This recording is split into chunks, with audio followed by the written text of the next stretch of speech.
Alright, so Shalom, giving all honor, praises, and glory to Yahweh, Bahasham, Yahweh Shai, Bahasham, Rakah, Quadash, Barakatah Yahweh, Barakatah Yahweh Shai, Barakatah Yahweh, Barakatah Yahweh Shai, Barakatah Yahweh, Barakatah Yahweh Shai, Salaki. I don't know, okay, we're still going. Barakatah Yahweh, Barakatah Yahweh Shai, Call Allah, Yahweh, Bahasham, Yahweh Shai. I want to give double honors to the apostles and the elders of Great Millstone who teach one well, who are overseeing the construction of the tabernacle of David, a more perfect tabernacle. Shalom to the Akim, while Aqua scattered abroad. Shalom to the still believers. I'll go ahead and get into it. I was saying Corinthians' eyes have.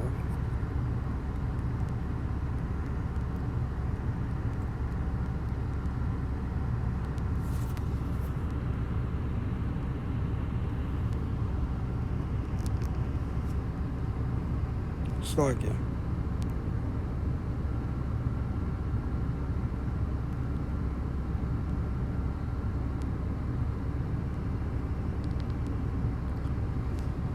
So we're gonna go to First Corinthians chapter 2 verse 9 for the starting scripture. So this is 1 Corinthians chapter 2 verse 9. And I believe this is a quote from the book of Isaiah, if I'm not mistaken. But as it is written, I have not seen, nor ear heard, neither have entered into the heart of man the things which the Most High, Yahweh Shemel Shai, have prepared for them that love him. And let's see if we can get that quote. I think it's out of the book of Isaiah.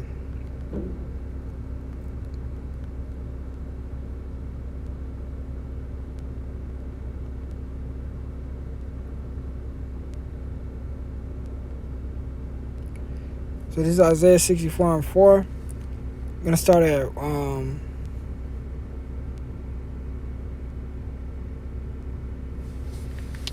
I guess I'll start at 1. Oh, that thou wouldest rend the heavens, that thou wouldest come down, that the mountains might flow down at thy presence. As when the melting fire burneth, the fire causeth the waters to boil, to make thy name known to thine adversaries, that the nations may tremble at thy presence. Hey, that's talking about the day of the Lord, the terrible and dreadful day, man. That's slowly, not even slowly, that's fastly approaching upon this earth. The second coming of Yahweh Shai Mashiach. And in his second coming, he's coming to judge and make war, as it says in the book of Revelation. Who doeth judge and make war? Who he's making war with? As the scriptures say, his adversaries, all the heathen nations, and 2/3 of the nation of Israel. Continuing on. When thou didst terrible things which we look not for, thou camest down, the mountains flowed at thy presence. For since the beginning of the world, men have not heard, nor perceived by the ear, nor hath the eye seen. O the Most High, Yahweh Shemel Shai, beside thee, what he hath prepared for him that waiteth for him. Now, why do I bring this scripture up? Because, man, I was meditating on, watching the camp footage from various elders and, the apostles. And, man, this ministry is so simple, man. And you mean to tell me, especially towards you 2/3 and you scoffers, bro, you're giving up a great reward just to be a nigga, because what we're doing has a great reward coming, man. You're talking about the kingdom of heaven. You're talking about escaping judgment that has never been seen on this planet Earth. You're talking about being right. You know what I'm saying? You know how great a feeling that's gonna be in that day when we get to stand boldly and say, man, we were right and all you were wrong. We were right. Look, the chariots are coming. Look, the nukes are coming. Yahweh Shemel Shai, he's right there. And then people getting beamed up, and you get to be a part of that and make it into the kingdom of heaven and be a king, have great riches, your heart's desire. Look at what the scriptures say. We can't even fathom and imagine what the kingdom of heaven is going to be like. Partly because, one, we've been living in hell for so long, but two, is because it's that wonderful. It's going to be far beyond anything that we've ever experienced in our lifetime, man. In our multiple lifetimes, all of our past lives put together. Even the kingdom of heaven's glory is going to far exceed that of the kingdom of the tabernacle of David, of the kingdom of Solomon. We're going to be at a pinnacle that we haven't been at since Adam, being the righteous rulers of this planet as the sons of the power, the sons of the living power. So it's like, bro, what you scoffers and what you unbelievers are giving up and just kind of casting by the wayside is like the greatest treasure on earth. That's Proverbs 8 and 11. And there's another scripture. I don't want to waste too much time searching for it, but let me see if I can kind of grab it. If it's not here, I'll just go to Proverbs 8 and 11.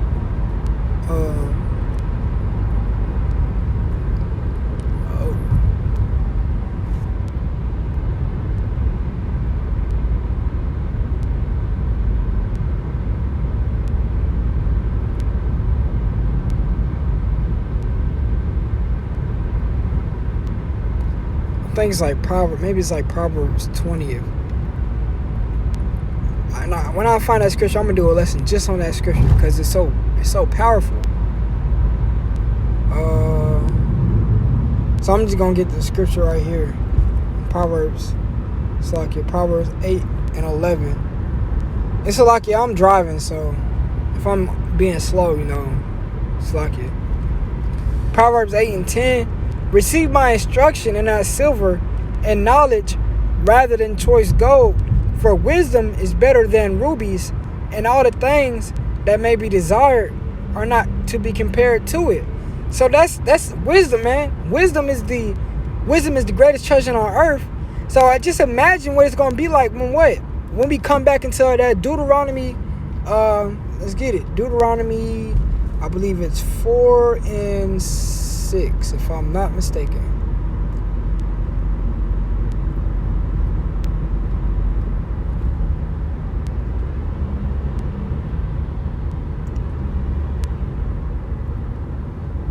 Yeah, Deuteronomy chapter 4, starting at verse 5. Behold, I have taught you statutes and judgments, the law of the Lord, the law of Yahweh B'Shem Yahushua. That's perfect.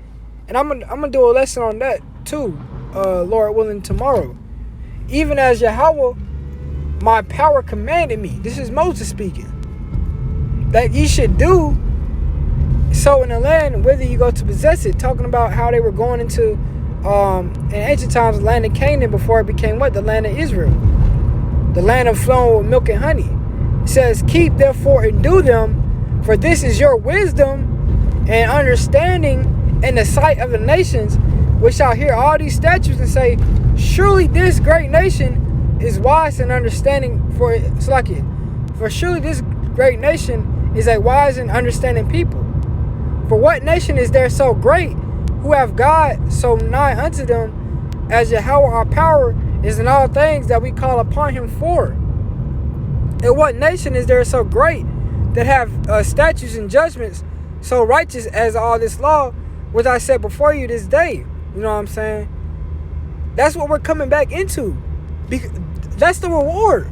Being exalted, being put back in our rightful place as the wise and understanding people of this whole planet Earth. The hegemony, as you could say, the aristocracy, which is a great word to go into. I might even title the lesson that instead of what I originally said.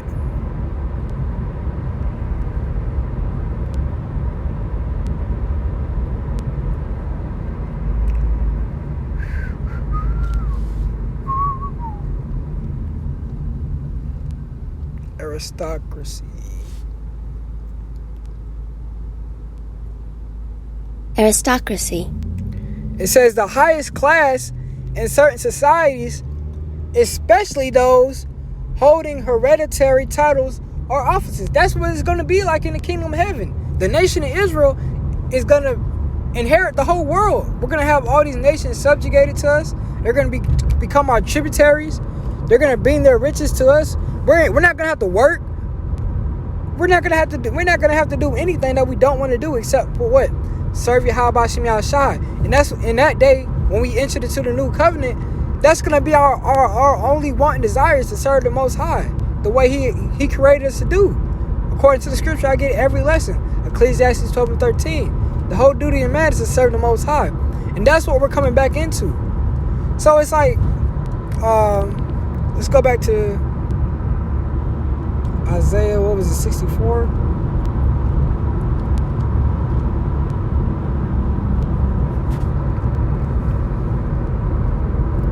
Isaiah 64, verse 4, for since the beginning of the world men have not heard, nor perceived by the ear, nor hath the eye seen, O the Most High, Yahweh Hashem Yahushai, beside thee. Only the Lord knows, you know what I'm saying? This is something only the Lord knows. And that's what makes it such a more precious gift, because it's like that, it's like I